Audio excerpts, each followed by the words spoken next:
Welcome, everyone, to building a multi-account, multi-runtime, and surprise, multi-region service-oriented architecture. Yes, that is a very big topic. There's a lot in it. But interestingly, if you are here, it's probably because you understand why this is important. This problem probably resonates with you. But before we get into that, let's introduce and connect the faces with some names here. My name's Cole Morrison. I'm a developer advocate at HashiCorp. Prior to that, I spent 10 years in both software and DevOps engineering across Internet of Things, gaming, IoT startups, and the like. And my wonderful co-speaker here, Rosemary, please introduce yourself. Hi, I'm Rosemary. I'm also a developer advocate at HashiCorp, but I wrote a book called Infrastructure as Code, Patterns and Practices, which are basically a reflection of all the things that I learned building lots of infrastructure systems, scaling them across organizations and development teams. And this is a topic that is near and dear to me, because it turns out it's really challenging to do multi-account, multi-runtime, and, well, multi-region, because why not challenge ourselves?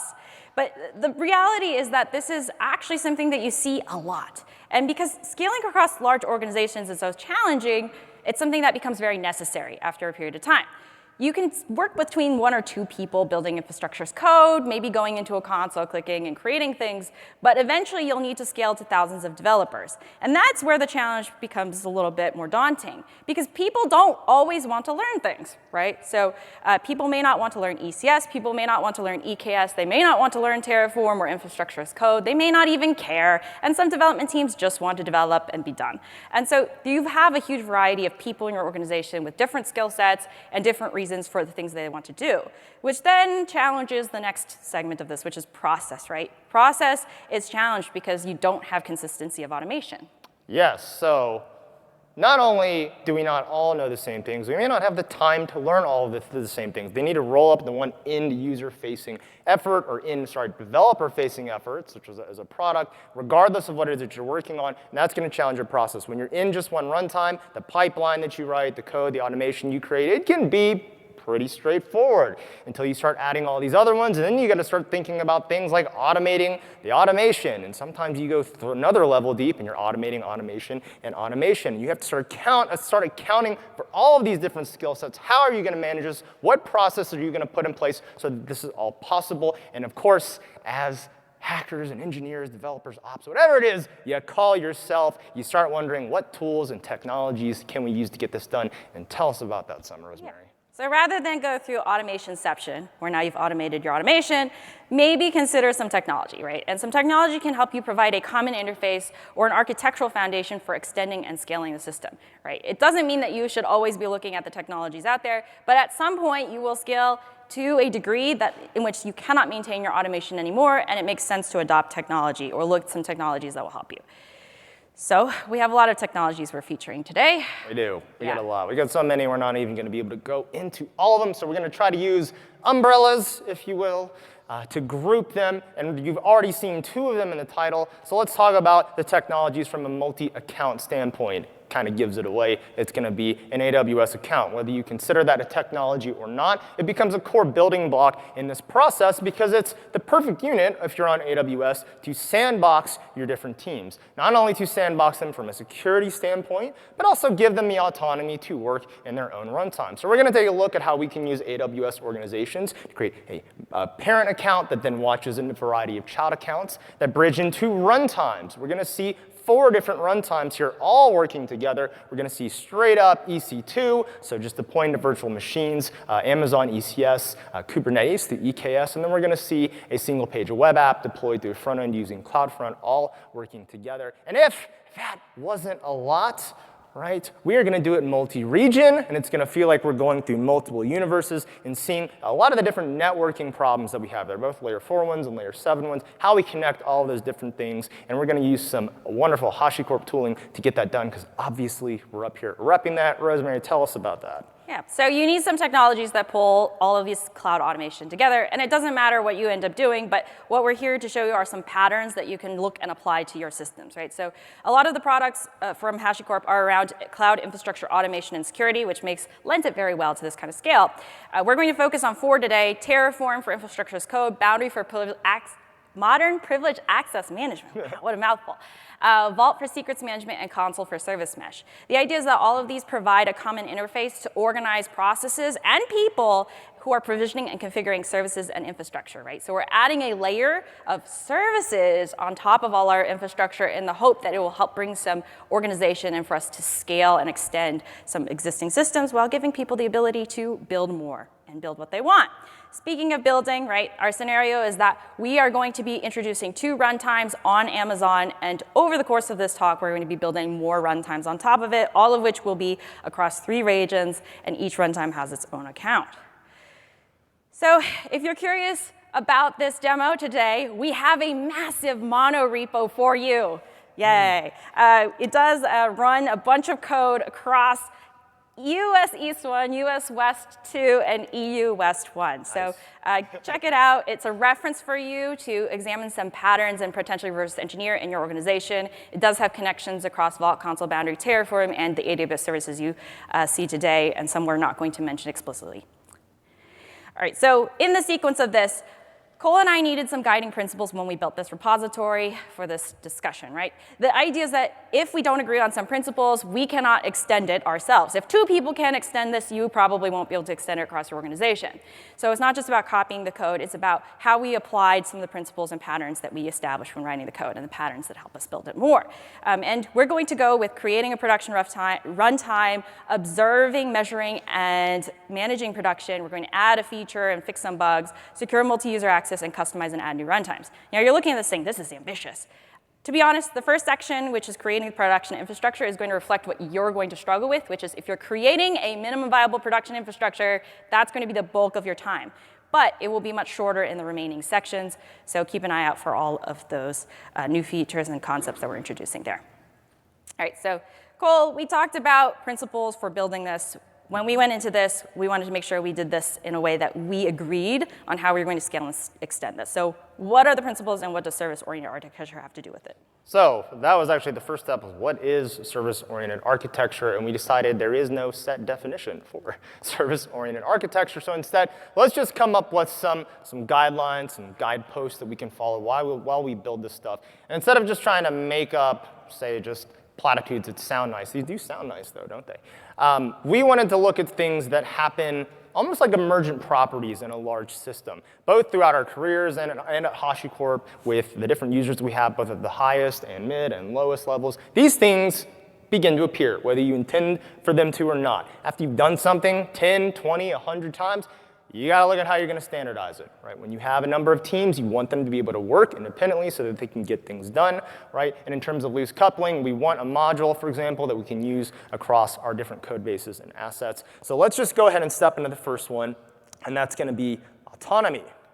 So self-contained, independent, changeable, without disruption. This is keeping things such that they can work on their own. Not just the people having their freedom, but the code and the modules that you create. And using an analogy here to building blocks. Those are totally just building blocks. I have no idea if you think those are something else, but they're building blocks. This is going to be, instead of building everything out of raw plastic, we're going to instead create these blocks and start building with those. But that's going to bridge us into our next one, Rosemary. And that's standardization, because automation works best with consistency, right? Edge cases cause automation to break, so standardization is key. We want to make sure that we are using common formats, protocols, and conventions for usability so that when Cole looks at something that I've built, he recognizes immediately, OK, this is a standard that I must follow as well. So there are reasons why you would want to establish some kind of common format, at the very least, so your automation gets some consistency and you don't run into edge cases.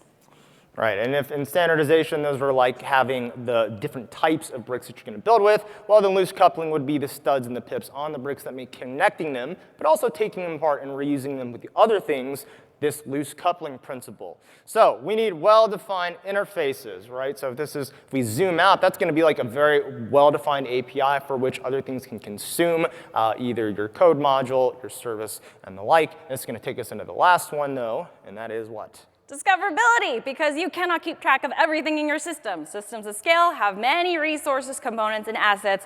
It's really hard from a security standpoint and an automation standpoint to keep track of them and identify what's happening. So make sure you have clear purpose identified as part of each of these components, and they are self-registering, because you cannot register them or manually go through and reconcile all the information about these assets, right? So document them, make sure they're self-registering. That's where you can scale. Discoverability is really key when you have a bunch of services, but also a bunch of infrastructure components related to them. And that brings us to the 4 here. We said there's no set definition, but for our purposes, we're going to say that service-oriented architecture is building an aggregate system from independent components. So instead of building everything from a raw material, from raw plastic, we're going to first build building blocks and sets of building blocks and construct what it is that we're trying to build from those. These are what we thought as we built out what we're going to show you today, and we're going to call back to those. And how are we going to get started here? All right, so let's create some production infrastructure. We're going to divide this section into 3 sections that are according to this title: multi-account, multi-runtime, and multi-region. We're going to show you how we evolved our code base from multi-account first, then multi-runtime, and then multi-region. What we're looking for is a base production infrastructure to run our systems well enough, and then we can add more and build on it later. So we're going to dive into the demo pretty immediately. Yeah, so if you thought it was going to just be a bunch of slides, there's not many more. It's going to be us going through a variety of code. So let's just talk about from a multi-account standpoint. What are you going to need to do? Well, unsurprisingly, you're going to need to make a root account. So we went with AWS organizations, as I said here, and the beginning here was a root account that we can go into organizations, and also creating a variety of child accounts that are going to represent your different runtimes. Now, we're going to see how to add these when you want to add new teams in the future, but the way to think about each of these runtimes, even though we've named them after what it is, the platform that is we're using, these could be named after the business logic that your team handles. So this is where we began. We created the different accounts, and then we started thinking about how we wanted to work with these accounts. Well, it would be nice, since we're going to do everything in infrastructure as code, for us to have a directory structure and workflow that mirrors it. So this is our GitHub repo, and it looks very similar to that organization account structure, and this is by design. We wanted it such that if you made a modification to runtime ECS, it would map to the ECS account and only do things there, and the same for the rest of these. So you type that code out, you go ahead and you get it working, but how do we make this all come to reality? What tool did we use to make it so that we could not just do Terraform apply on one lonely machine sitting in your basement? Yeah, so the 2 of us are in different parts of the country. And so we needed a way to collaborate on it and make sure that we're not just stepping on each other's toes, so to speak. So we ended up using Terraform Cloud as a CI framework. You can use any CI framework you want for integrating all your changes in infrastructure as code.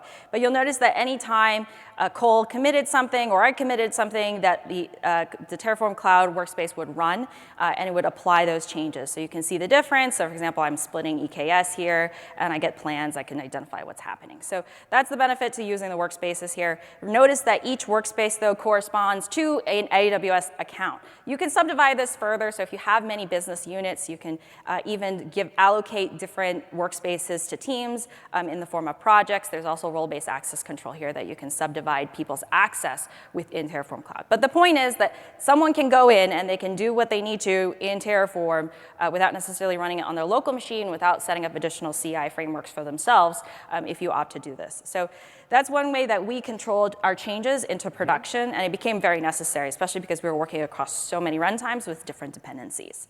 The other important thing is that because we have different accounts, we need to make sure that we have credentials. Terraform has to access Amazon in order for it to configure it, right?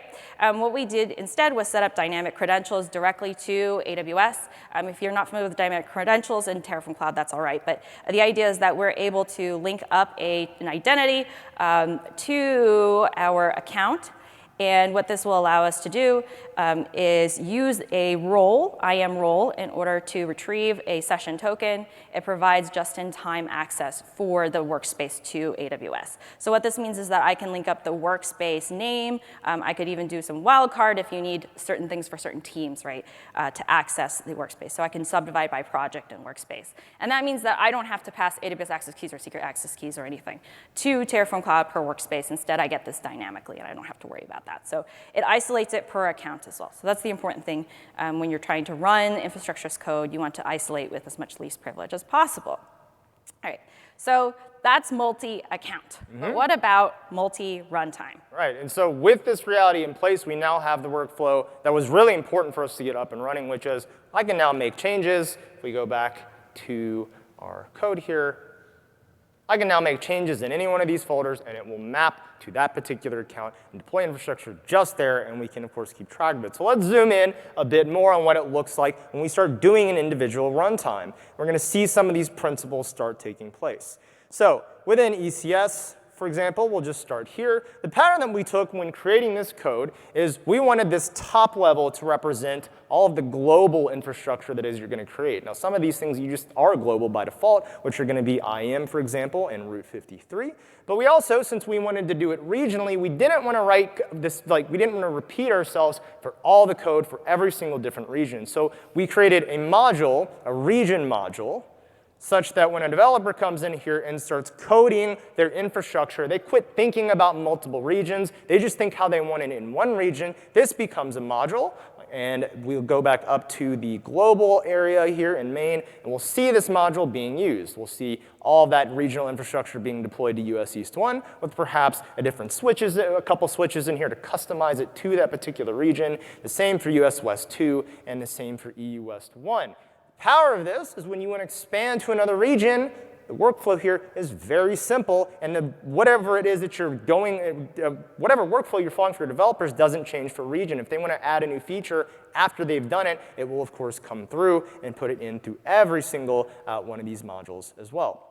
Now, the other thing here that you'll see is beyond just our regional module, is we wanted to go ahead and start giving developers the ability to build with those smaller building blocks. And we'll touch on networking a bit more. But for example, when they go to make their network, we've created an internal networking module that lives at the root, because obviously modules and assets here, if you haven't guessed, are not mapped to AWS accounts. These are global modules that can be reused across any runtime. So the nice part about that is we get some of that standardization and control as the platform team, the person running the whole show or the team running the whole show, to spill out over into the rest of the accounts. And speaking of modules, I didn't want to do any of the HCP stuff.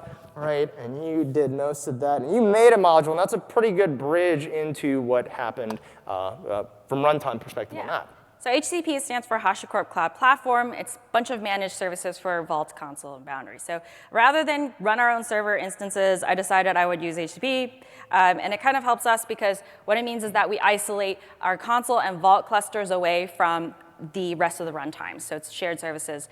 So that's why it is under our shared services directory. Shared services is a separate account that we use for shared services. So this could be your CI frameworks. This could be managed services that you're reaching out to that you don't directly manage per runtime. So shared services becomes sort of a hub for everything else. That's why we put HCP in it.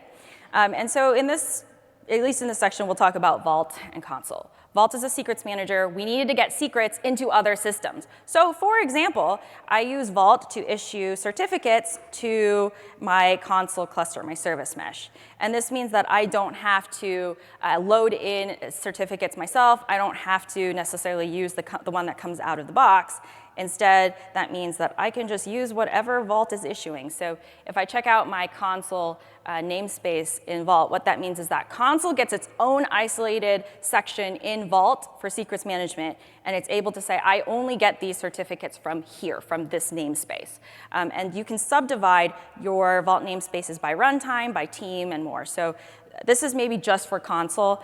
Consul can retrieve its certificates from the PKI secrets engine in Vault, but other namespaces are separated for, let's say, ECS, static values in ECS, or even for, let's say, my own EKS cluster. So all of these things you can subdivide further, and you can separate out and authenticate to them differently. So secrets engines, for example, for EKS, use a database secrets engine, which are dynamic, which means you get a new username and password every time, and it expires after every hour. So hopefully, you'll see that happening today. But the idea is that every time the credentials rotate, every time it gets retrieved, or someone retrieves a database credential, they're able to access a separate namespace that isolates them. You can share secrets between different namespaces by creating a shared namespace, for example. But the idea is that you separate your secrets earlier, and that's why we set the foundation for Vault first. So the next is Consul, because we have to connect between runtimes, right? Imagine you want to go from ECS to EKS, and you have services. You could go over public internet, or you can just self-contain it, and that's why we decided to do a service mesh on top of it. And the reason why is we needed more fine-grained control between runtimes. So we separated runtimes in Consul using something called partitions. A partition sort of maps to some kind of runtime cluster that you have. So for example, we have ECS and EKS here. Each of them have their own services registered into them. They have their own isolation of what's going on and how services communicate to each other. But once the service self-registers into that partition because it's on a specific runtime, that means that you can actually control who accesses what across partitions. So that's where we use something called sameness groups. So you'll notice some sameness groups that as we add new services, it says if these services are common across runtimes, they are the same. Sameness group. So the helpful part about sameness groups is that if you have multiple services and they're all supposed to be running on there's the same service, but service instances across runtimes, you can group them together across partitions. And that's why Consul is particularly useful. Something that I will say that's worth noting is that if you're doing multiple runtimes like EKS, ECS, you must have IP per service. So that's why we're using CNI plugins, and we're allocating an IP address per pod and per container across ECS and EKS. You may not be able to support that in your systems, sort of depends, but it makes it a lot easier from a routing standpoint. We're not routing publicly, instead we're routing internal to that region. And that's why it is helpful to have a unique IP address per pod or per container. All right, so we talked about multi-runtime. Now, the one that we dreaded, multi-region, because we did it by accident. Yeah, funny part about that is we submitted the abstract, and when we were discussing what we were going to build, I told her it was multi-region, and we both like, oh, it's definitely multi-region, and then we went back and looked after we had already started the process, and it turns out that wasn't in there. So it was a surprise to us, just as much as it is to you, and it came with an entirely different set of challenges here. And interestingly, the infrastructure to get it all set up and working, as is the case with a lot of things in AWS, the clicks, right, or the code you write is actually pretty minimal, but it's understanding what the right things to put in there are. So if we go into our code here, and we just go up to the top, you'll see we have that shared services, the shared services account here. This is an account that is not, it is its own separate runtime, but the way we wanted to approach this was like a hub that everything plugs into, both from a networking perspective, but also from a services perspective that perhaps all of your runtimes need. And so the first thing that we wound up needing to do across all of these were create a network that everyone could communicate across, while still having control of their own network. And we saw that some. All of these different runtimes, they used their own VPC module per region. But there's actually something special about this particular module in the sense that what it does when used is it sets up resource access manager sharing such that it can share resources, specifically a transit gateway, between the shared services account and its own runtime network. So if we take a look in the code here, you can just see what some of that looks like. Now, I'm not going to make you all sit here at this time of day in Vegas and peel through every single line so you can review this, but do know that this is here. And then, of course, the rest of the hooking up happens down here in shared services on the main part. Now, instead of diving through each and every single one of these routes, let's just talk about what the topology looks like. You've got all of your accounts. Every one of these accounts has got a VPC, and every one of these accounts also spans different regions. Meanwhile, over here, you've got the shared services account. it has the same model. As each shared service, the shared service account has a VPC in each region, and in each one of these regions, we're going to put a transit gateway. Now, whether you know what that is or not is the alternative we chose to go with over VPC peering, just from a workflow perspective. And now this truly becomes a hub. We're going to plug every one of these accounts into this transit gateway through a transit gateway attachment, and this is going to make it so that the networks, the private networks, can begin communicating across and between each other. Now, just a caveat here, this isn't hard to code. There's not a lot of code for this, but when you take this approach, the thing that Rosemary just talked about in terms of the private IP is something you're going to have to keep in mind, because as soon as you do transit gateways, you do have to think about splitting up private IP address ranges through all of them. But when we made this pluggable, we were able to start plugging in other shared services like HashiCorp Cloud Platform ones, and Rosemary, tell us if you will. So HCP does offer a what is called a HashiCorp virtual network. So that is a VPC that the cluster, any cluster, Vault, or console will sit on. So we have 3 HashiCorp virtual networks in each region, 1 per region. And that is partly the reason why we have so many of these clusters. We have 6 clusters, so 3 Vault and 3 console, because they're all duplicated across each region, and I'll explain a little bit that more later. But each virtual network is attached to the transit gateway and peered with another region. And this is to allow inter-region communication as well as peering into our VPCs. So you're starting to see that as you include a managed service, you're going to have to start peering or adding some routing if you decide to do some private networking for it. More importantly, the question that you might be asking at this point is, what did you do to replicate information across all these systems and clusters that's responsible for automation in the system? So in the case of Vault, Vault has something called performance replication. So you have a primary, and it will replicate secrets across to secondaries. Anything you update in a secondary will also replicate into a primary. The idea is that if you decide to create secrets in a single region, then you can have them across regions, or you could opt to local mount them, which means that they do not replicate. You can also exclude certain namespaces in Vault from replication as well. So the point is, you have the ability across multiple regions to segment out the types of secrets that are being used and how they're being accessed, right? And so each of these is going to replicate and change depending on which region you're accessing. It also means that you don't have to route out of a region. It's still within intra-region in traffic when an application accesses the secret. You also have console. Console does not necessarily do connection to each other. They also don't replicate. We're using something called cluster peering. And what cluster peering does is that it literally peers console clusters.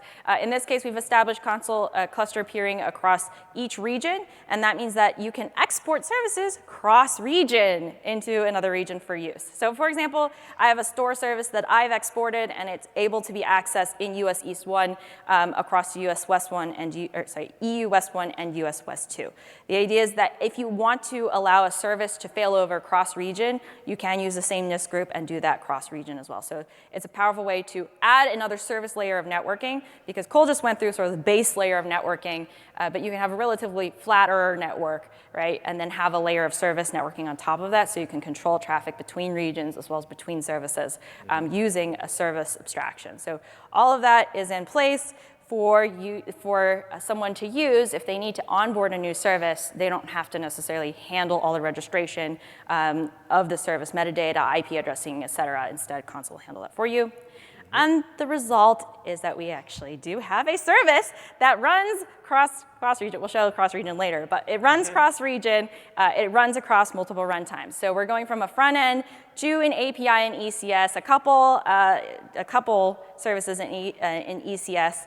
We're running into services on EKS in US West 2, more services in US West 2. We also have a database. It's a global RDS cluster, so it is replicating data across regions, and so that's what we're accessing here. The service is accessing here, and we're able to go through this like call tree of cross runtime, sort of cross region. We'll show you later, but as well as cross accounts. So all of this is in place now. We finally got our first application running on production infrastructure, which overall, took a while, but we got there.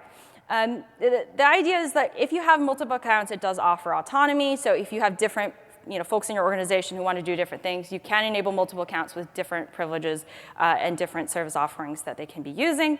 And loose coupling we achieve through a couple interfaces, including Terraform and Console. Infrastructure as code is really helpful in this, especially if you need to reproduce across regions, reproduce across runtimes. There are things that we transfer across runtimes like networking modules that help us make sure that we're loosely coupling these dependencies. And then Console is kind of helpful here, mostly so we add a service layer on top. So anytime someone registers a service, we automatically get that abstraction, and we can control traffic between services without necessarily doing additional infrastructure configuration. So once we standardized with infrastructure as code, it really made it easy for me to create a runtime network. Cole is sort of like, just use this module, and I could create a runtime network in EKS and just deploy the cluster on top of it. And then if I wanted a database, I actually created that myself. So if Cole wants a database, he can use my module for a database too. And this means that it improves reproducibility. But what about discoverability? Because we talked about how important it was to understand what's happening in a system, but we don't really know what's actually going on, right? So how do we know what is going on? Yes. So, and before we dive into that, that was the longest section because we really wanted you all to feel how much more time we put into building that than everything else. But this and the sections forward are going to be a lot shorter in the sense that now we're going to start realizing that return on investment and getting all this stuff first set up. And one of the first things you're going to do, as Rosemary just foreshadowed with discoverability, is observing, measuring, and managing that. Let's just go straight to one of the top level things you're going to want to do, which is why the AWS account, and specifically AWS organizations, wound up being so useful, and as seeing who did it. Who did what, when, where, maybe not why. In fact, there may be some odd whys in here. But what we had set up at the root here was CloudTrail. And with CloudTrail set up, for every single one of these accounts, we can go into any one of our given accounts, track the event history of exactly what's going on. And because not only are we're using AWS organizations, every one of the child accounts get a special role that the top level organization owner can use to dive into an individual account. So even though these are just the events for the root account, if we say go into our, let's go into our EKS account, see, oh, never mind, we will not go into this one because it's not logged in.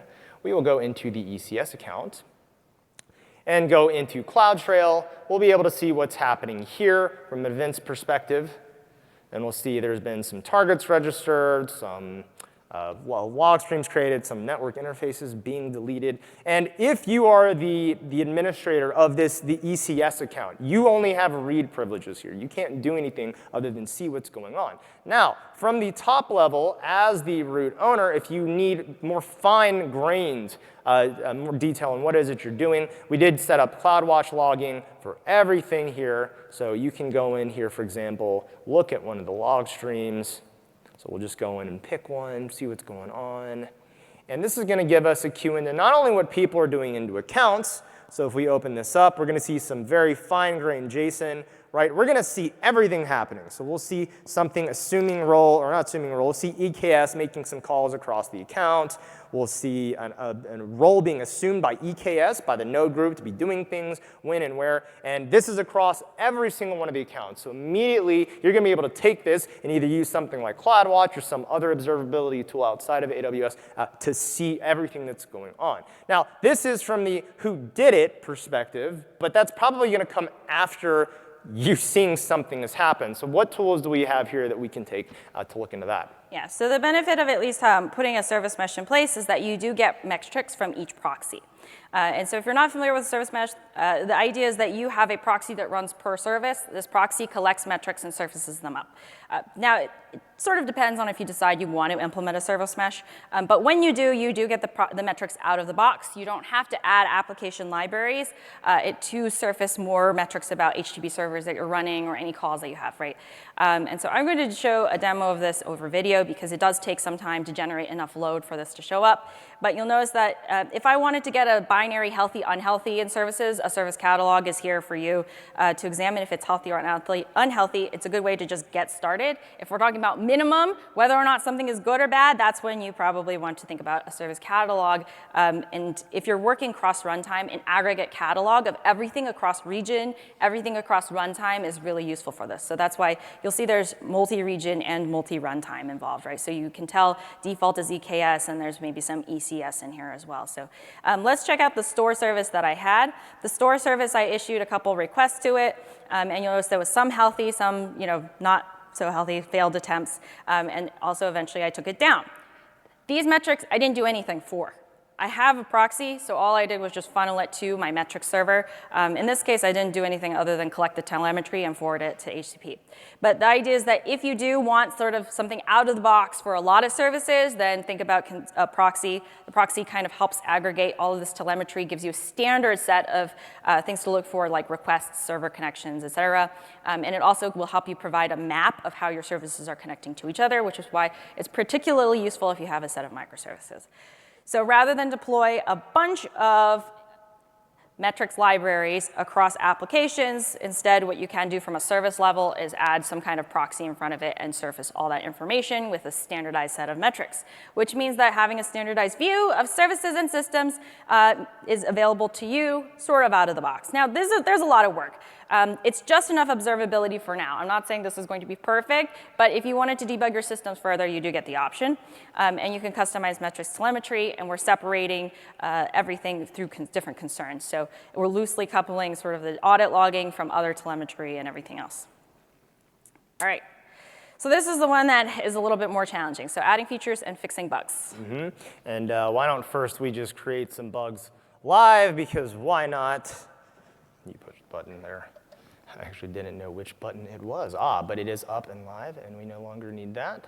So first up, while I'm talking here, I'm going to just go into the ECS account, and I'm going to just take a risk here. We tried this like once, so we'll see if we can do it. I'm going to just kill. I'm surprised it didn't show up in the audit logs that he showed up before, that he went in and he like deleted a bunch of services. Yeah, so let's just first go ahead and get up here. This is definitely in US West 2, right? By the way, if you navigate to that page, it is up, so you can. It is live. You can do that. So you can know, I'm going to just go into the main API here, and I'm going to just do what I shouldn't do, and I'm going to just start killing stuff. So there goes one, there goes two. Oh, I hope this does what it's supposed to, Rosemary. Oh, I know. Well, so Cole is doing this in ECS, but keep in mind our application has dependencies across the runtimes as well. So if there's a service that, let's say, has delays or errors in EKS, which is in the upstream, this will also fail too. So it's going to be a little bit of a challenge, right? Because we're up here doing a live demo. And so there is some aggressive caching on the load balancer at the front end and Route 53 DNS. But while we're waiting for that to happen, we've shown a lot of high-level stuff. Again, the value is going to be in this repo and seeing how this is all glued together, all those edge cases and things that you're going to spend a lot of the time doing. Now, when you want to fix a bug or add a feature, actually the workflow is already here. Let's say this is a bug in ECS. Perhaps maybe we went to, I don't know, we released a Docker image or a tag on a Docker image that wasn't ready to go out yet, and we just needed to come back in here and change this to, say, 25. Well, all you would do, you would change it in the code here. Terraform Cloud would pick this up in the particular workspace, so ECS in this case. It would go in, you'd see these changes happen up here, you'd look at the plan, see every single thing that was about to happen or not happen, approve it, push it through, and lo and behold, you would add your feature or fix your bug. Now let's see what's happening in the meantime here. Oh, look, failover actually happens. So despite the fact that we borked things in US West 2, we see failover happening over into US East 1. And so we have a variety of different failovers. Rosemary is going to show what happens when it's in a bit more, but the failover you're seeing here at the top level is happening from a Route 53 from a DNS perspective. We just have some latency-based rules set up in Route 53 that we give some different regional load balancers, and will detect if one's unhealthy and send it to another. But if you want to add a new feature and, say, test it in portions, Rosemary, how can we get that done? Yeah, so imagine that you have an inventory service and you need a second version of that, right? For the most part, you could deploy the new version and hope it all works. I've been there. But yeah, I've done that before, unfortunately. But if you hope it all works, sometimes it doesn't really work out. You probably want a finer grained way to test whether or not that service is actually working. So let's say I deploy a version 2 of this service to Kubernetes. This means that I now have a version 2 running in my Kubernetes cluster. And then what I'll do is I'll say, OK, well, I will split traffic between them. Consul has the ability to use proxy filters, which allow splitting of traffic or routing of traffic. So if you want HTTP headers, splitters, et cetera, and more, you can do that. But the idea is that if you split the traffic between them, it has a nice way for you to do a very basic canary deployment of an application in one region. So for example, if I wanted to deploy V2 in US West 1, I have now split that traffic. And if I keep refreshing this, eventually you'll see that it divides the traffic between inventory version 1 in US East 1 and inventory version 2. And this traffic split means that I can do additional testing and even more fine-grained control over some of the routing and testing that I want to do if I had to add a new feature to production. The other nice part about this as well is that it gives you a lot of options. If you want to do canary deployments based on metrics, if you want to do progressive delivery, this sets the foundation for it. You don't have to start right off the bat with splitting and things like that. But if you have so many upstream services and you want a little bit more control over it, you can do that. We also have the ability to specify these across region as well if we wanted to, so we could do failover on the upstreams across the region. So there's a lot going on here. But if you wanted to introduce something, a little bit more control, introduce new features to production, it's the same way whether or not you're doing infrastructure or service deployments. We're just applying them through infrastructure as code. Mm-hmm. Hopefully we'll see that become healthy again and go back to US West 2. We'll refresh it later. Yeah. And so you get the autonomy of deployment to services. So anybody who wants to deploy their services can control traffic between them, whether it be through Route 53 or some other service mesh capability. But the additional discoverability with automated service registration helps you quite a bit across region, across runtime. And then you want to standardize your deployment workflow to use console traffic management, right? The thought is that if you do some kind of traffic management at this fine-grained level, you have the ability to standardize deployment workflows and delivery workflows for services as well. All right, so we have 2 more sections. We didn't really think about securing user access, did we? No, because we wanted machines to do all of the work for us, right? And that would have been great, but eventually it's going to come a time when logs are not enough, and you're going to have to get into the box. You're going to have to check things out. And as things currently stand, I'm not sure about you, it's very easy and convenient to just set up a jump box or bash in, throw that SSH key down, throw it all over the place, right, and hop in. However, that's going to create a lot of problems. You're going to have to figure out who's using the SSH key. Where did it go? You're going to have to make new ones. Do you have controls to figure out who's doing what?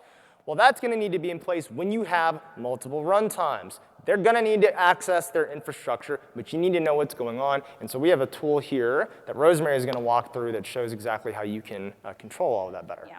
So Boundary is a modern privilege access management tool. Basically, what this means is that if you need to access any TCP endpoint within your infrastructure, you have the ability to onboard that endpoint into Boundary, whether through discovery or through other mechanisms manually as well. And you can target you can SSH or access into that target. So it could be a web endpoint, et cetera. You can choose. Today I'll show SSH. You have the ability to use credentials injection, which I use for my database, to set up my database. I don't actually know my database username and password because I just use Boundary to configure it. So, but the thought is you can also load your SSH keys into a secrets manager and inject them through Boundary so someone doesn't have to use it. We did not go that route because we were debugging. But when you SSH into an instance, right, you have the ability to onboard different kinds of instances. So here I have different runtimes. I separated them by project scope. So Boundary has this idea of scopes, so you can onboard all of these different target endpoints. So I have EKS endpoints, I have ECS endpoints, I have a database endpoint in here, but we'll just go into ECS. And what I want to do is I want to SSH into the ECS container instances in US West 2. So what I'll do is I'll just do that. So I'll copy a target ID, which I've already set. I'm also going to use the SSH key for US West 2. And once I connect through SSH, which hopefully will let me do that, I get into that machine. The benefit of this is that you're standardizing the workflow. No one has to figure out how to go into EKS. No one has to figure out how to go into ECS. No one has to figure out how to go into a database, right? It's one place. Someone has a developer team has access to the targets they need and just the targets they need, and they can use the same interface to access it. So it standardizes all of that. And the neat part is that it's just in time. From a security standpoint, you can audit the session as well. There is session recording available, so if you want to audit who's making some commands on a box or something, then you have session recording. But if I decide I don't want this session anymore because from a security standpoint, I'm a little concerned about who's accessing my system, I can cancel it. And what that will do is close the connection on the client side. So a developer who shouldn't have access has the ability to stop access after a period of time.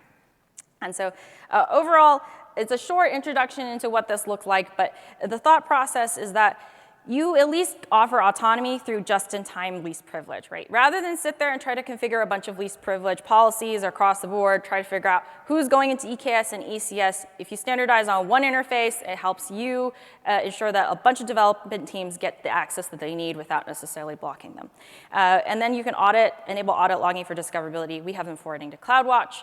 We also have standardized definitions of identity, and we loosely couple identity from access. So if there's a contractor who's coming into our organization and they need access temporarily to the system, we can give them temporary access through boundary and then revoke the access after by removing them from the project scope so they don't have access further. So there's a lot of automation that you can do around this that helps.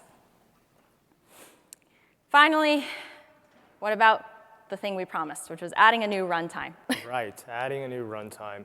So this is when you're really going to start realizing the gains. This is you've added a new team, maybe you've added a whole brand new company, and they have their own specialized set of skills, and you want them to both work with you, but also have all those different principles in place. And so let's head over to our code here, and let's just pretend that EC2 and front end don't exist. What are the steps are you going to take to onboard this new team, onboard this new account, and hook them up to everything else that we have here? Well, let's go from the practical steps if you're using this as sort of a template and a reference. Well, first and foremost, you're going to make the account. That's going to be pretty simple. You're going to head into AWS organizations, make the account, designated administrator. They're going to have to get that signed on, get the credentials, and be good. And the second thing is make a folder. So you're going to make a new directory here in this, and you're going to follow those patterns that we have. So let's just go into EC2, for example.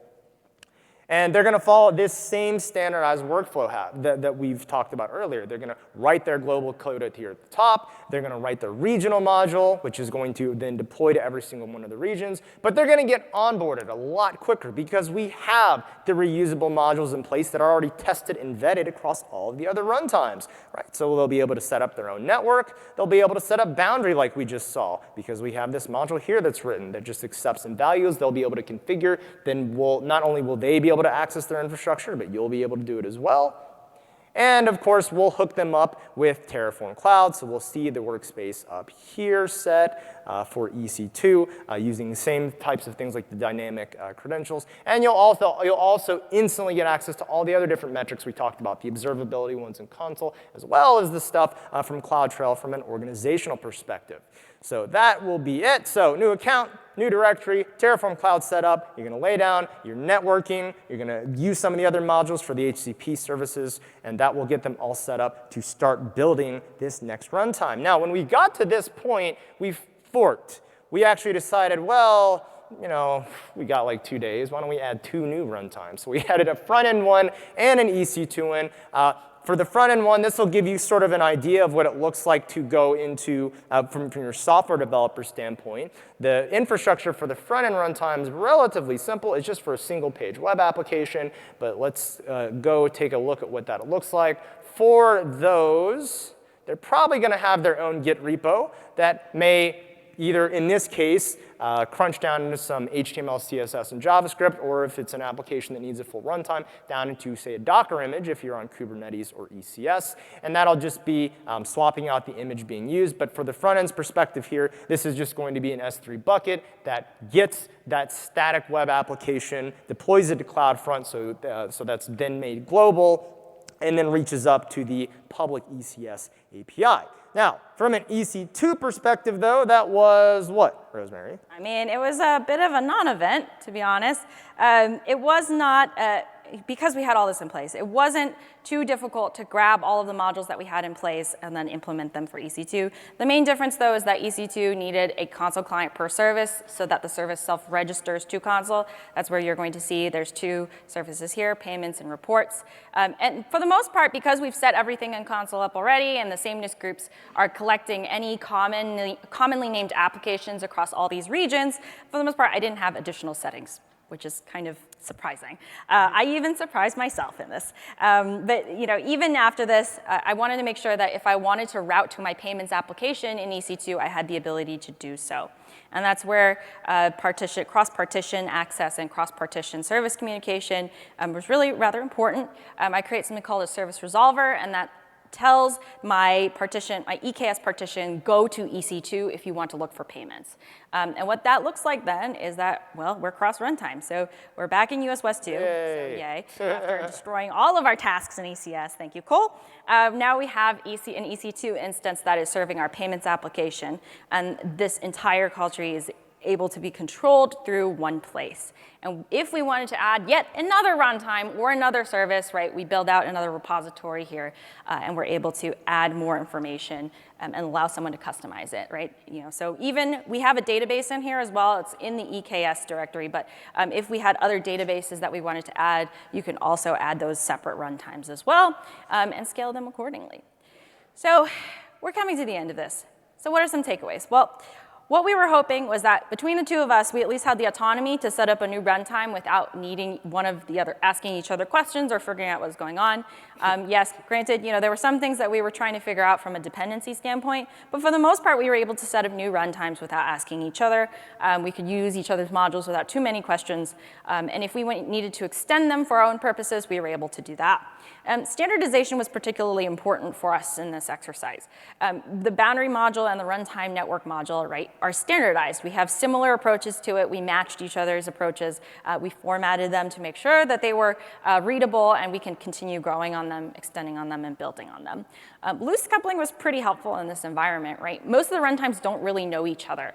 For the most part, we don't say you go cross-runtime. We don't say go to EC2, go to EKS. Instead, we use a lot of these abstractions to surface up information per service and group it on a service level. So payments, for example, doesn't matter if it's in EC2 or ECS. I don't really care. It's the payment service, and that's what I care about the most. And from a discoverability standpoint, a lot of the self-registration here helps quite a bit. All of this helps to extend all of the infrastructure and services we have shown here. Now, if you're curious to learn more, because there's a lot going on in this project, do reach out to us. We have a repository available. Definitely ask us questions. There's, again, far more in there than we were able to describe in this talk, including database credentials rotation, in credentials injection through boundary, and more. If you want more educational material, you go check out our developer portal on HashiCorp developers, and check out HashiCorp Cloud Platform. If you're not really interested in running console, vault, boundary, some of the things we showed today on your own, you're welcome to check that out. We'll run the server instances, and you can connect up to them and experiment and get the sort of the interest and benefit from it. So with that, if you have questions, we're going to be right outside. We're not going to take them on the floor here, so if you do, we'll be standing right outside. We appreciate you joining us today, and good luck with your own multi-account, multi-runtime, and hopefully multi-region deployments. Thank you. Thank you.